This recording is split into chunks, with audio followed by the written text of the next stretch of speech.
দেশের উপর দিয়ে বয়ে যাচ্ছে তাপপ্রবাহ। কড়া রোদ, উষ্ণ বাতাস আর তীব্র গরমে বিপর্যস্ত হয়ে পড়েছে রাজধানী সহ সারা দেশের জনজীবন। বাড়ছে পানিবাহিত রোগবালাই। পরিস্থিতি উন্নতির সহসা কোনো সুখবর নেই আবহাওয়া বার্তায়।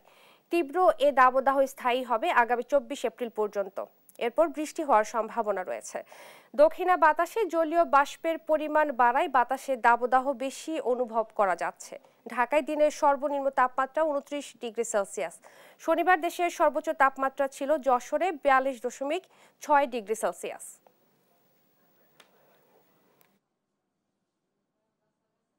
24-25 তারিখে দেশে বিচ্ছিন্নভাবে বিভিন্ন জায়গায় বৃষ্টিপাতের সম্ভাবনা রয়েছে, বৃষ্টি অথবা বজ্রবৃষ্টির সম্ভাবনা। এর প্রভাবে তাপমাত্রা কিছুটা কমে যাবে, তবে তখনও কিন্তু তাপপ্রবাহ একেবারে যে শেষ বিলীন হবে সেরকম না। কিছু জায়গায় থাকবে, হয়তো পরিমাণটা একটু কমে আসতে পারে। আজকে ঢাকা সর্বনিম্ন তাপমাত্রা ছিল 29.0 ডিগ্রি সেলসিয়াস, আর সর্বোচ্চ তাপমাত্রা যেটা গতকালকে ছিল 40.4। এটা হয়তো 44 ওভার করবে না, এর কাছাকাছি থাকবে। বৃদ্ধি পাওয়ার সম্ভাবনা আছে যে 27-28 তারিখের দিকে আরো বৃদ্ধি পাবে। বিস্তারিত জানাতে রাজধানীর ফার্মগেট থেকে যুক্ত হচ্ছেন সহকর্মী ফজলে আদিত্য। আদিত্য, চলমান তাপপ্রবাহ নিয়ে কি বলছে আবহাওয়া অফিস?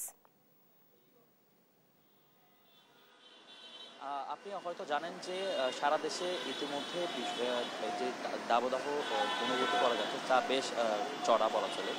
তবে এখন পর্যন্ত আবহাওয়াবিদের দেওয়া তথ্য মতে কোনো সুখবর নেই এই যে আবহাওয়া পরিবর্তনের বিষয়ে। আবহাওয়া পরিবর্তন হতে পারে আগামী 24 এপ্রিলের পরবর্তী সময় বৃষ্টিপাত হওয়ার সম্ভাবনা রয়েছে। এখন পর্যন্ত আমরা আবহাওয়া অফিস থেকে এটি জানতে পেরেছি। তবে আপনাকে একটু জানিয়ে দিতে চাই যে চলমান দাবদাহের কারণে স্কুল কলেজ বন্ধ ঘোষণা করেছে শিক্ষা মন্ত্রণালয় থেকে। তবে রাজধানীতে কর্মজীবী মানুষ এবং খেটে খাওয়া নিম্ন আয়ের মানুষরাই মূলত রাজধানীতে তাদের কার্যক্রম পরিচালনা করতে বেশ বেগ পেতে হচ্ছে। তারা ছুটছে তাদের নির্দিষ্ট গন্তব্যে। তবে যেই গরম অনুভূতি করছে, তবে সকলের মুখে একই ভাষ্য যে অসহনীয় গরমে তাদের কর্মস্থানে যোগ দিতে হচ্ছে এবং বিভিন্ন স্থানে তাদের কার্যক্রম পরিচালনার জন্য যেতে হচ্ছে। তবে এখন পর্যন্ত এই গরমে গতকালকেও চারজন এই হিট স্ট্রোকে মারা গিয়েছেন, তা এমন তথ্য আমাদের দেশের কাছে এসে পৌঁছেছে। তবে এর মধ্যে একটু জানিয়ে দিতে চাই যে মানুষ একটু গরমে স্বস্তি পেতে বিভিন্ন রকম মুখরোচক শরবতের দোকানে যাচ্ছে। তবে বিভিন্ন শরবতের যে খাওয়ার কারণে অনেকে পানিবাহিত রোগে আক্রান্ত হচ্ছে, বিশেষ করে শিশু থেকে বৃদ্ধ বয়সের মানুষরা তারা হাসপাতালেও যাচ্ছেন। তবে একটা জিনিস জানিয়ে দিতে চাই যে এই আবহাওয়ার এমনটা হওয়ার কারণ হচ্ছে জলীয় বাষ্পে যে দক্ষিণা বাতাস, সেই জলীয় বাষ্পের কারণেই মূলত যে দাবদাহ, সেই দাবদাহর অনুভূতিটা বেশ গরম বলছেন অনেকে, এবং আবহাওয়াবিদের ভাষ্যেও ভেসে উঠেছে একই তথ্য। তবে এখন পর্যন্ত যে সর্বনিম্ন ঢাকার তাপমাত্রা সেটি 29 ডিগ্রি বলা হয়েছিল। তবে গতকালকের যে সর্বোচ্চ তাপমাত্রা ছিল 40.3 ডিগ্রি সেলসিয়াস, সেটি গতকালকের তাপমাত্রা ছিল ঢাকা শহরের এই আজকে সর্বোচ্চ তাপমাত্রা বেলা 3 ঘটিকার পরবর্তী সময় আমরা হয়তো জানতে পারবো।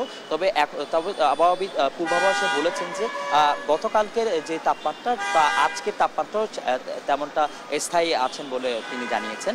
তবে এরকম যে গরম সেটির কারণ মূলত বলছেন যে পারিপার্শ্বিকতার কারণে গাছপালা কমে যাওয়া এবং বৈশ্বিক পরিবর্তনের কারণেই মূলত এই ধরনের গরম অনুভূতি হওয়া।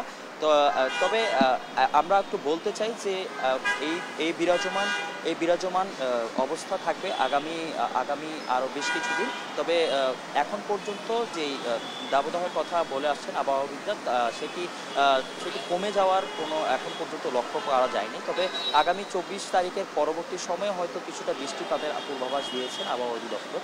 তবে এখন পর্যন্ত যেটি আমরা জানতে পেরেছি যে সারা দেশের সর্বোচ্চ তাপমাত্রা গতকালকে পর্যন্ত ছিল যশোরে, যেটি ছিল 46.2 ডিগ্রি সেলসিয়াস পর্যন্ত।